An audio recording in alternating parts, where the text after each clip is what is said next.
What's up, you guys? My name is Mats, and today I want to talk to you about one of the most important skills that you can develop as a DJ, namely how to read the crowd, and a little bit about crowd psychology as well. So like I said, this is one of the most important skills you can develop as a DJ, and it's probably also one of the most difficult because this is not something that you can just practice by yourself at home. So you're just gonna have to experiment with this to try to figure it out while playing in front of a crowd. And that's why I wanted to go into that a little bit today, because I hope to give you some principles that you can use when trying to play the crowd. And So about me, I actually studied psychology. I have a bachelor's and a master's in psychology. So psychology is really, I think, one of the most interesting things in the world. And for me as a DJ as well, it's also very interesting to see how you can manipulate, influence the crowd through the music. And this is actually one of the things that I get like the most excited about. Just to see how I can actually take them along and take them on this journey, of course, that we're going for as a DJ. So like when you're trying to do this, there's like a couple things that you have to keep in mind. First off, there's different approaches that you're gonna be using when either having a pre-made or a very structured set, or when you're like playing free for all, or well, maybe that's not the best way to say it, but when you're just going for it naturally, like when you're not having a structured set. So I'll go a little bit into both of these to give you some ideas how to do that properly. There's also like a middle ground, of course, but maybe I'll say some words on that at the end of this video.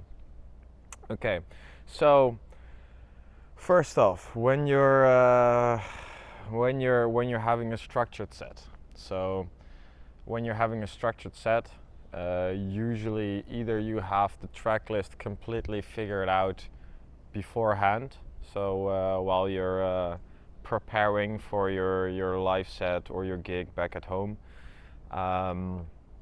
and of course there's not really a lot of experimenting that you're gonna do live in this with this approach.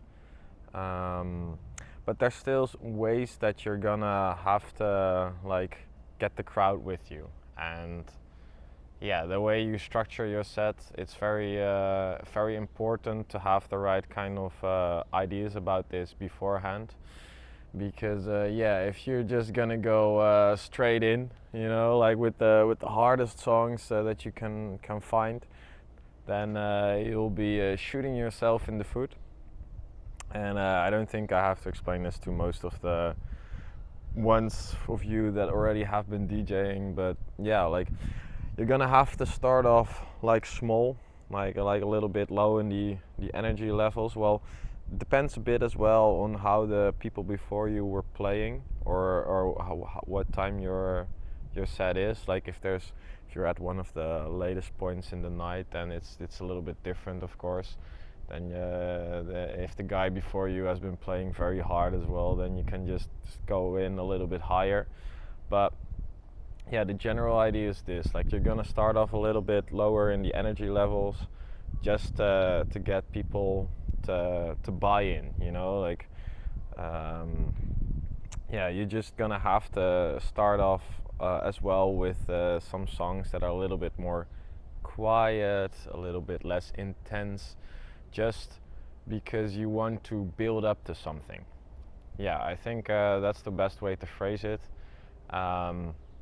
You're gonna wanna build up your set in intensity and energy level, and also maybe familiarity with the songs in the sense that you want to have like the songs that are people are gonna go crazy on, that are they're really gonna already know beforehand, you know, like that resonate with them just at the high points.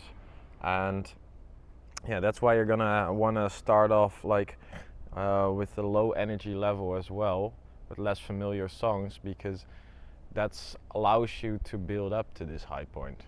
So if you're starting off with like the most familiar songs for your crowd, then yeah, in the beginning they're not gonna be feeling it as much yet.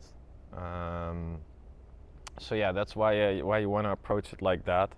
And the way I usually like to structure this is that when you're having like a set of an hour long, then I'm starting off a little bit like slower in intensity, and then you're building up, and then usually you have like 2 or 3 high points, I would say, during the set.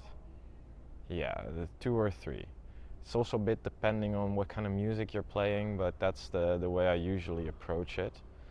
And I would say that yeah, you can throw in some of these really good songs as well in the beginning, but it's better to just start it off a little bit more like chill, I would say. Yeah. So that's how I would approach a set which is pre-structured. And then on the complete other side, there's like experimenting, and that's something you're gonna have to do live, like I said before. And yeah, if you're like experimenting, especially when playing a very general crowd, you know, a crowd that's having like not a specific kind of music that they're coming for, you know, it's a regular party going crowd, then the best, especially then, it's very important that you're just trying out certain things. You know, you're just you're gonna have to figure out like what the kind of vibe is that this crowd is coming for. And that's also very important to do this, because there is like this thing called crowd psychology, and it's basically means that when you have like a crowd of 100 people, then you're gonna have to figure out how to tune in to most of them, because people are very social animals, so they're not gonna be like dancing crazily all by themselves, or at least, well, there's maybe 1 or 2 like of these crazy people in a crowd, but most of the people in a crowd, they're just gonna be like vibing with the rest of the crowd, you know. So they're not just gonna go crazy by themselves. You're gonna have to make the whole crowd go crazy, and that means that you're gonna have to like figure out what kind of music, what kind of songs, what kind of vibe like the whole crowd is gonna be attuned to in the best way. And the only way you're gonna figure that out if you have a regular party going crowd is by just trying out a lot of different stuff and then just seeing how the crowd reacts. And yeah, there's usually 3 signals that I try to pay attention to while doing this.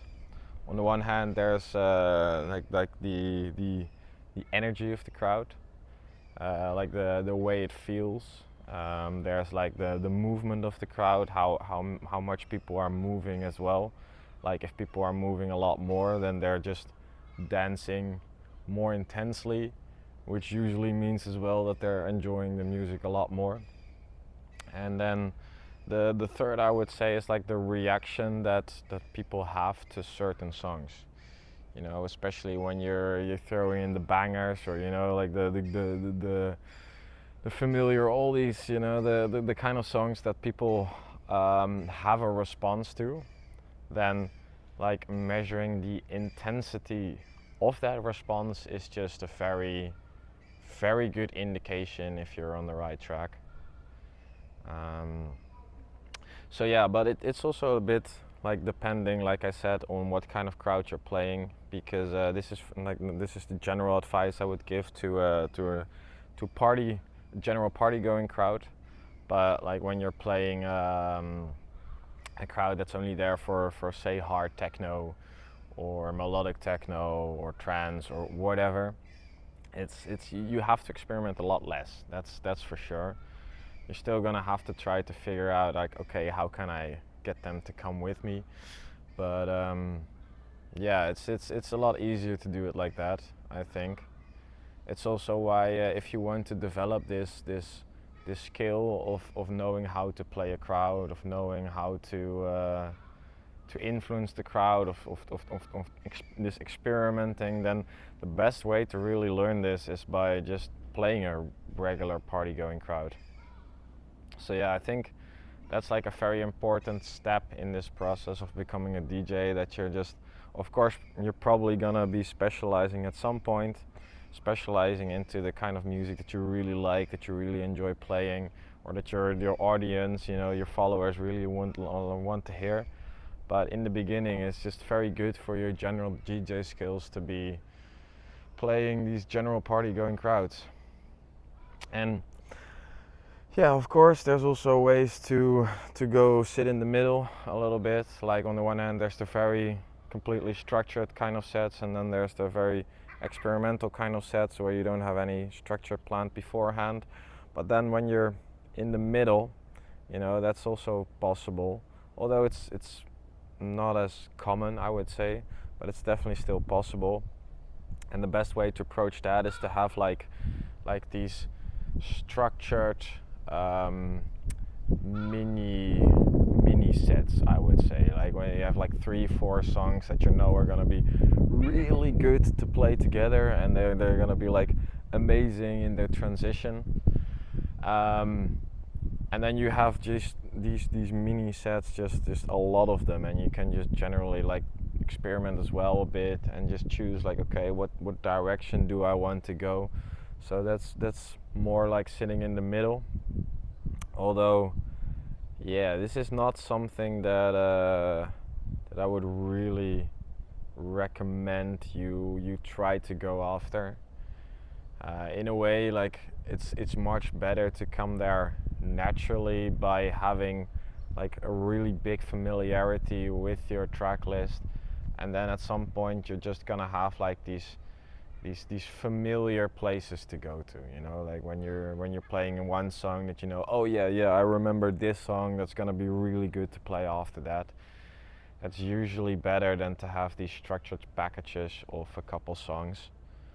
But yeah, this is what I had for you today, or at least I hope you got some insights from this. And yeah, like I said, it's one of the most important things, one of the most important skills to learn. But it's also gonna be something that you're gonna have to figure out while playing live. And yeah, just especially if you're new to this kind of thing, just make it easy for yourself. Don't go for the big gigs. Just play at some parties with friends here and there, and yeah, it's a lot less pressure to experiment with this kind of thing, to figure it out. So yeah, that was it. I hope you had a good time. It's very hot here in the Netherlands. It's very hot in Europe. We have like a heat wave going on. So yeah, I'm gonna go back inside. But see you in the next time.